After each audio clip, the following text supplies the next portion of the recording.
Alhamdulillahilladzi an'amana bi ni'matil iman wa 'azzana bil Islam wa razaqana bi ittiba'i sunnati rasulih alaihi salatu wassalam ala fahmi ashabihil kiram. Asyhadu an la ilaha illallah wahdahu la syarika lah al-'azzul akram wa asyhadu anna Muhammadan abduhu wa rasuluhu sayyidul anam.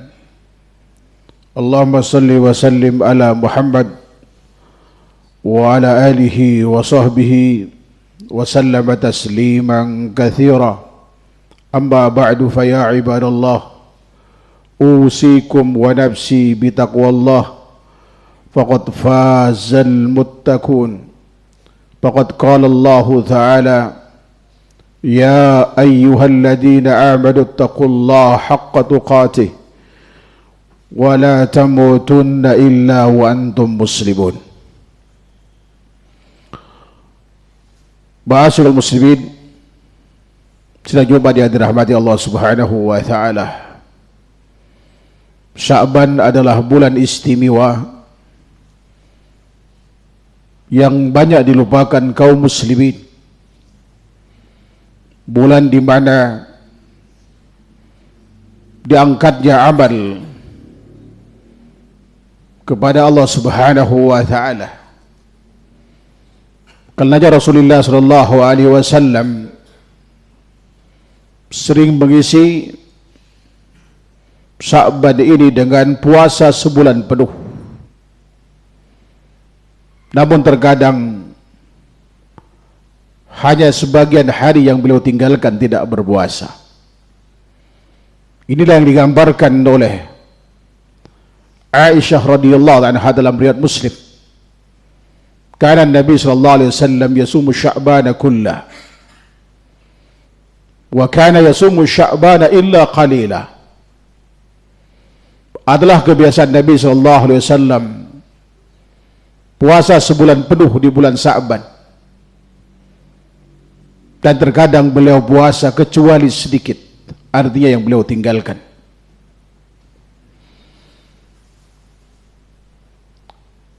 Namun dipastikan bagi kita yang ingin puasa di bulan Sya'ban,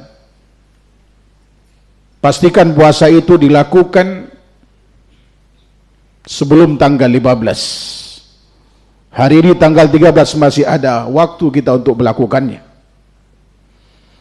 Sebab ada larangan memulai puasa ketika sudah disebut Sya'ban itu tiba. Ya, sebagaimana hadis riwayat Imam An-Nasa'i dan Imam Ad-Darimi, Rasulullah pernah katakan, idza kana nisfu min Sya'ban fala shauma hatta yaji'a Ramadan. Bila nisfu Sya'ban sudah tiba, maka tidak ada puasa sampai Ramadan tiba, kecuali bagi mereka yang punya kebiasaan puasa sunnah atau udzur tidak bisa melakukannya kecuali setelah nisfu Sya'ban. Apalagi bagi kita yang punya hutang Ramadan yang belum terbayar, boleh dilakukan pasca nisfu Sya'ban. Ini berdasarkan hadis yang diriwayatkan oleh Imam Bukhari dari sahabat mulia Abu Hurairah radhiyallahu anhu. Rasulullah SAW pernah bersabda, la yataqaddamanna ahadukum Ramadan bi siyami yawmin aw yawmain illa ayyasuma ar-rajul saumahu falyasum dzalikal yaum. Hendaklah seorang di antara kalian tidak mendahului Ramadan dengan puasa sehari atau 2 hari sebelumnya, kecuali seorang yang ingin meneruskan puasanya, maka dia boleh puasa pada hari itu. Di bulan Sya'ban ada malam istimewa, malam yang secara parsial hadisnya adalah dhaif, namun secara kolektif dimungkinkan terangkat derajatnya menjadi hasan. Sebagaimana dikatakan oleh Al-Albani rahimahullahu taala dan juga Imam Ibnu Hibban Al-Busti. Sahabat mulia Abu Musa Al-Asy'ari pernah menuturkan, dan juga hadis ini ada diriwayatkan dari sahabat mulia Aisyah, dan sahabat mulia Abu Bakrah, sahabat mulia Abdullah bin Amr bin As, bahwa Nabi SAW itu pernah bersabda, Inna Allah la yattali'u fi lailatin nisfi Sya'ban fayaghfiru li jami'i khalqihi illa li musyrikin aw musyahin. Sesungguhnya Allah Subhanahu wa taala melihat kepada hamba-hambanya pada malam nisfu Sya'ban dan mengampuni dosa seluruh hambanya kecuali mereka yang melakukan kesyirikan dan yang masih ada permusuhan. Sejatinya malam nisfu Sya'ban keistimewaan sama persis dengan Senin dan Kamis. Ada pengampunan dosa dari Allah Subhanahu wa taala bagi seluruh hambanya kecuali dua orang yang dikecualikan, yang melakukan kesyirikan dan yang masih ada permusuhan. Sebagaimana hadis riwayat Muslim, Tirmidzi, Nasai, Ibnu Majah, Ahmad dan Imam Malik dari sahabat mulia Abu Hurairah radhiyallahu anhu, Rasulullah pernah bersabda, "Tubtau abwabul jannah yaumal isnini wal khamis fayuqbal li kulli 'abdin la yushriku billahi syai'a illa rajulan kana bainahu wa baina akhi syahna qila anziru an hadaini ar-rajulaini hatta yastaliha anziru an hadaini ar-rajulaini hatta yastaliha anziru an hadaini ar-rajulaini hatta yastaliha." Akan dibuka seluruh pintu surga setiap Senin dan Kamis, dan akan diampuni dosa setiap hamba yang tidak menyekutukan Allah dengan suatu apapun kecuali seorang yang masih ada permusuhan antara dia dengan sesamanya. Dikatakan kepada malaikat, tangguhkan pengampunan dosa dari orang ini sampai mereka berdua berdamai. Diulang sampai 3 kali oleh Rasulullah SAW. Ini artinya bahwa keistimewaan malam nisfu Sya'ban sama persis dengan keistimewaan Senin dan Kamis, yaitu ada pengampunan dosa bagi segenap hamba Allah Subhanahu wa taala kecuali dua orang yang melakukan kesyirikan dan juga bagi mereka yang masih ada permusuhan. Namun perlakuan kaum muslimin dari dulu sampai sekarang berbeda terhadap malam nisfu Sya'ban dan dengan Senin dan Kamis. Sebabnya Senin dan Kamis jelas ada hadis sahih yang menganjurkan kepada kita puasa sunnah. Sebagaimana hadis riwayat Imam Tirmidzi dan yang lainnya, Rasulullah pernah mengatakan, tu'radul a'mal yaumal isnini wal khamis tauhibu an yu'rada amali wa ana sha'im. Setiap Senin dan Kamis amal dilaporkan kepada Allah, dan aku ingin di saat pelaporan amalku dalam keadaan berpuasa, kata Rasulullah. Bahkan istri beliau Hafsah menuturkan Rasulullah SAW sering puasa Senin Kamis di awal bulan, bahkan beliau melakukan sebulan penuh terkadang. Sementara malam nisfu Sya'ban tidak ada satu pun hadis yang sampai kepada kita yang benar penisbatannya kepada Rasulullah sallallahu alaihi wasallam terkait dengan ibadah khusus di dalamnya. Tidak salat nisfu Sya'ban, tidak zikir bersama, tidak pula doa bersama, tidak salawatan, tidak pula baca Yasin 3 kali. Yang dilakukan di zaman Rasulullah SAW, khususnya di zaman sahabat pasca wafat Nabi Sallallahu Alaihi Wasallam, mereka hanya menghidupkan ibadah-ibadah yang disyariatkan Imam Ibnu Jarir At-Tabari rahimahullahu taala ketika menjelaskan firman Allah Subhanahu wa taala surah Ar-Ra'd ayat 39 menceritakan bahwa sahabat mulia Umar bin Khattab radhiyallahu anhu pada malam nisfu Sya'ban beliau melakukan tawaf dan berdoa yang kemudian doa ini dimodifikasi oleh Ahmad bin Ali Al-Buni di abad ke-7. Pada saat itu beliau sambil menangis berdoa, Allahumma in kunta katabtani bin ahli sa'adah bin ahli syaqawa famhuni wa athbitni min ahli sa'adah fa innaka anta tamhu man tasha' wa tuthbit wa indaka ummul kitab. Ya Allah, jika engkau menggolongkan aku dalam golongan orang yang celaka, maka hapuslah artinya dari catatan orang itu, dan tetapkanlah aku termasuk golongan orang-orang yang bahagia, karena sesungguhnya engkau yang berhak menetapkan dan menghapus, dan di sisimu ada ummul kitab. Doa yang sama juga dilakukan oleh sahabat mulia Abdullah bin Mas'ud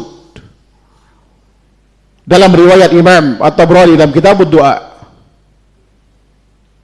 dan kemudian Imam Abdul Syaibah dalam musannafnya. Namun mereka melakukan secara sendiri-sendiri sampai di akhir pemerintahan, sampai di akhir abad ke-1 di Syam ada 3 ulama tabi'in. Ada Khalid bin Mihdan yang wafat tahun 104, ada Makhul Asy-Syami yang wafat di tahun 112, dan Luqman bin Amir yang wafat di tahun 118. Mereka menghidupkan malam nisfu Sya'ban dengan berpakaian yang terbaik, menggunakan buhur wangi-wangian, termasuk menggunakan celak, dan mereka menghidupkan malam itu dengan zikir, qiyamul lail berjamaah, berdoa. Namun tidak ada satupun dari mereka yang melakukan perbuatan bid'ah saat itu. Hanya yang baru mereka lakukan adalah menghidupkannya di masjid-masjid. Sejatinya ini ditentang oleh ulama-ulama tabi'in sezaman di Hijaz, seperti yang dilakukan oleh Atha bin Rabah dan Ibnu Abi Malikah. Dan ini terus berlangsung sampai di abad kedua. Di Mekah dan Madinah sama sekali tidak menghidupkan malam itu di masjid. Namun di abad kedua, setelah mulai banyak hadis dibukukan, di abad ketiga dan seterusnya, kemudian mengalami perkembangan dan inovasi dalam menghidupkan malam nisfu Sya'ban. Kena pengaruh nama besar seperti Imam Asy-Syafi'i rahimahullahu taala. Beliau menganjurkan menghidupkan malam itu dengan banyak berdoa, karena terkait dengan hadis yang beliau riwayatkan dari gurunya.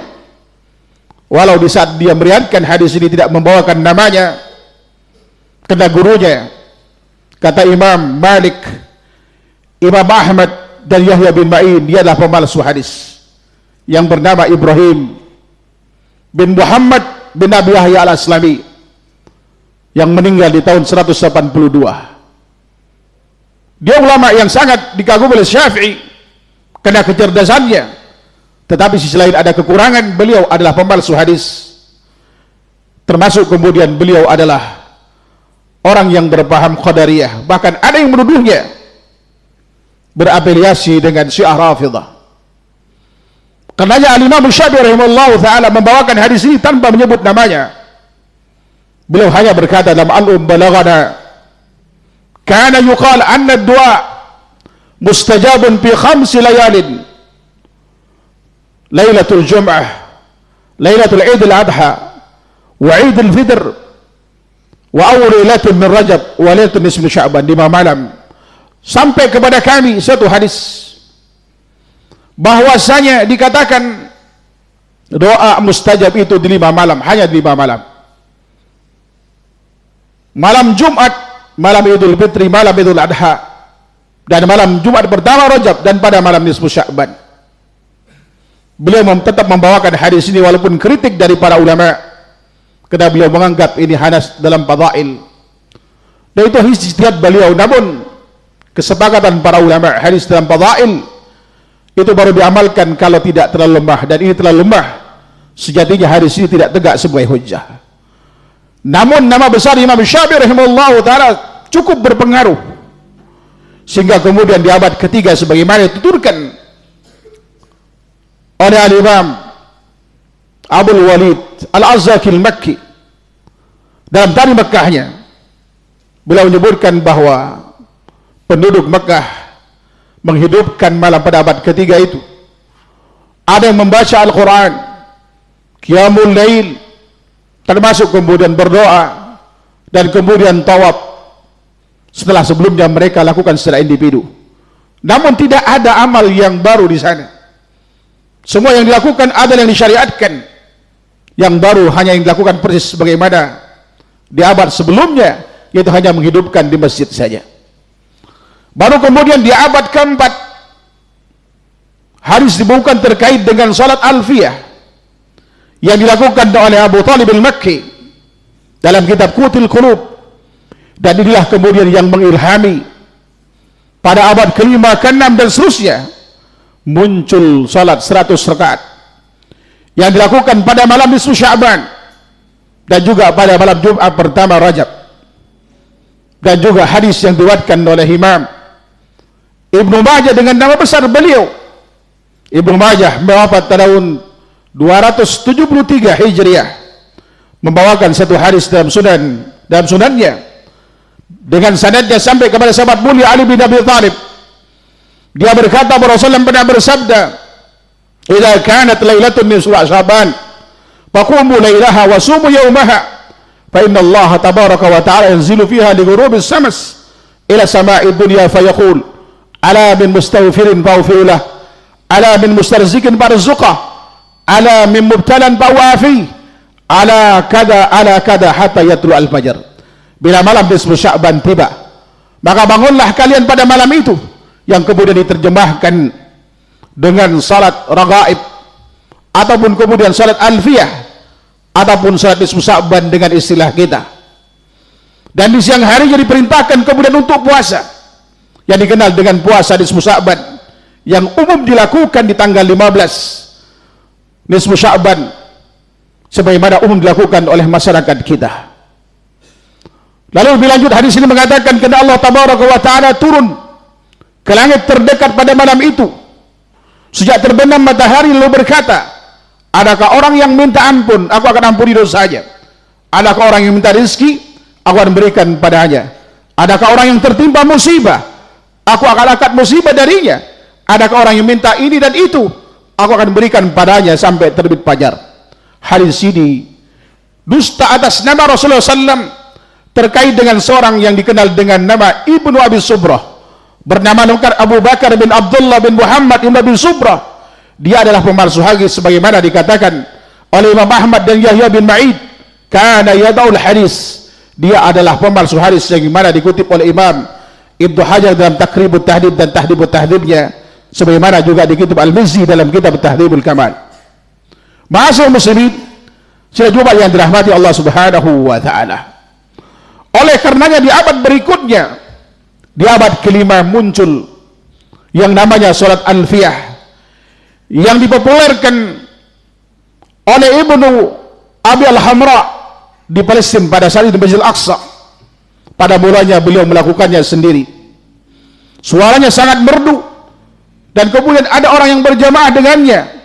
Pada akhirnya kemudian di tahun-tahun berikutnya dilakukan secara massal di Masjid Al-Aqsa. Inilah awal salat alfiyah yang ditulis oleh Abu Talib al-Baqi di dalam kitabnya Qutil Qulub, yaitu di abad ketiga, di abad keempat Hijriah. Baru diamalkan kemudian di abad berikutnya. Ma'asyiral muslimin, sila Jumat yang dirahmati Allah Subhanahu wa taala. Di abad kelima ini sudah banyak kemudian bid'ah-bid'ah yang mereka lakukan secara masif. Ada kemudian baca Quran bersama, di samping kemudian zikir bersama, berdoa bersama, dilakukan juga kemudian salat nisfu Sya'ban, dan kemudian puasa di tanggal 15 sebagai pengamalan dari hadis riwayat Ibnu Majah yang palsu tadi. Ma'asyiral muslimin sejumlah yang dirahmati Allah Subhanahu wa taala.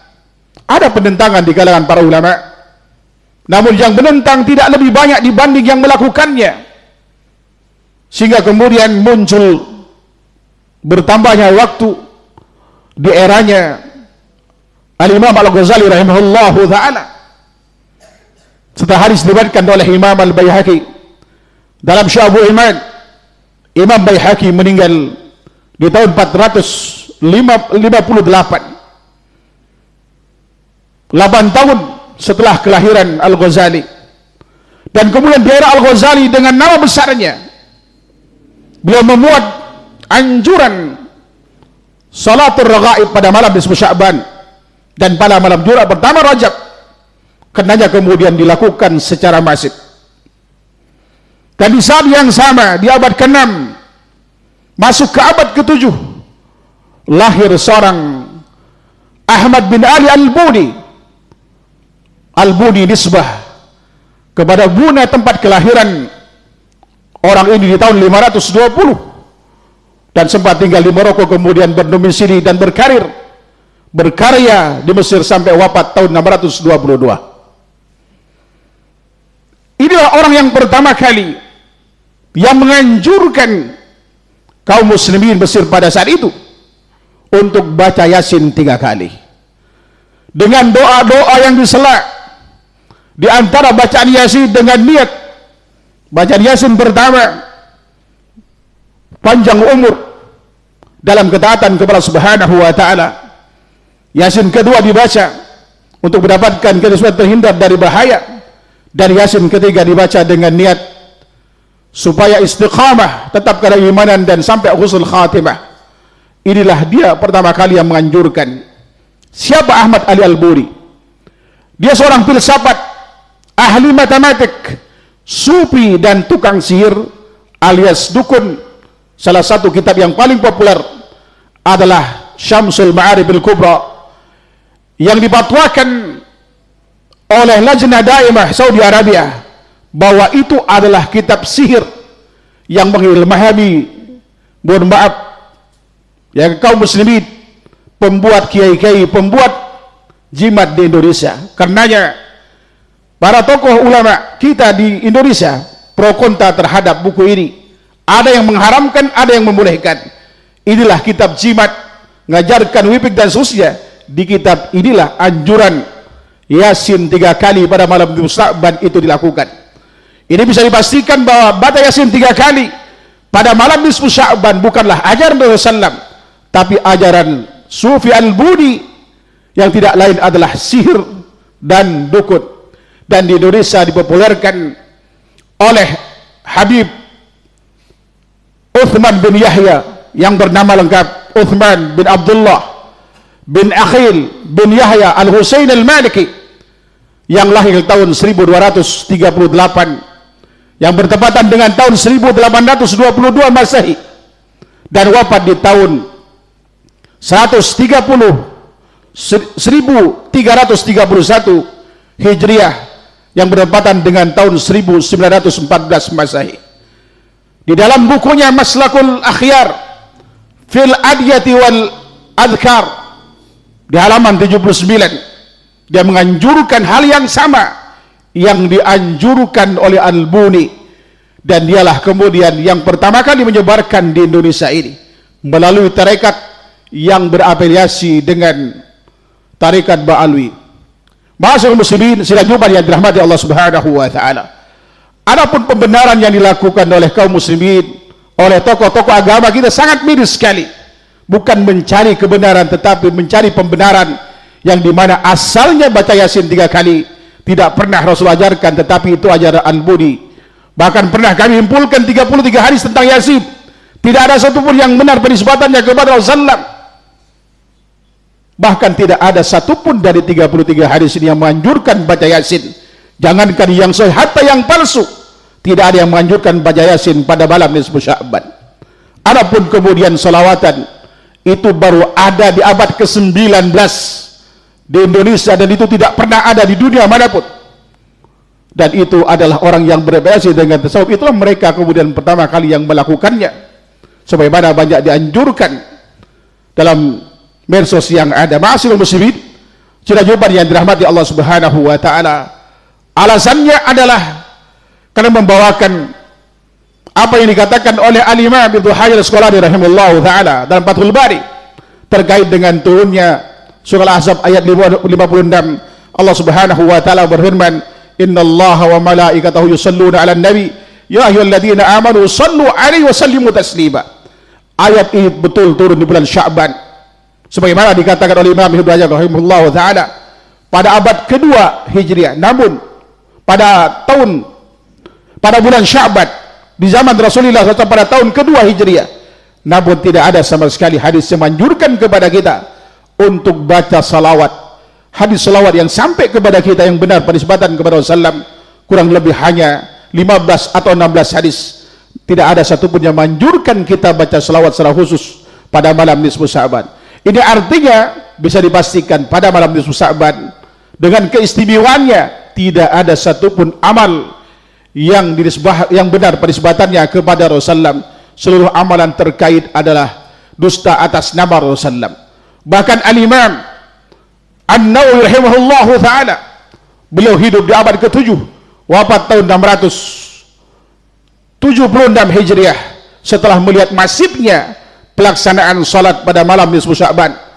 Dan pada malam Jumat pertama Rajab, beliau mencari tahu dan beliau dapatkan di dua kitab Qutil Qulub dan Yahumuddin, buah karya Abu Talib al-Makki dan Al-Ghazali, dan beliau simpulkan dan beliau katakan dan dibuat dalam kitabnya Majmu' Syarah Muhadzab, amma salah bainal maghrib wal isya fi awwali lailatil jum'ati min Rajab wa lailatin nisfi min Sya'ban fahatani salatani bid'atani munkaratan fala taktar bidzikrihima bi kitabai Qutil Qulub wa Yahumuddin fal ahadisu bihima kulluha batilun.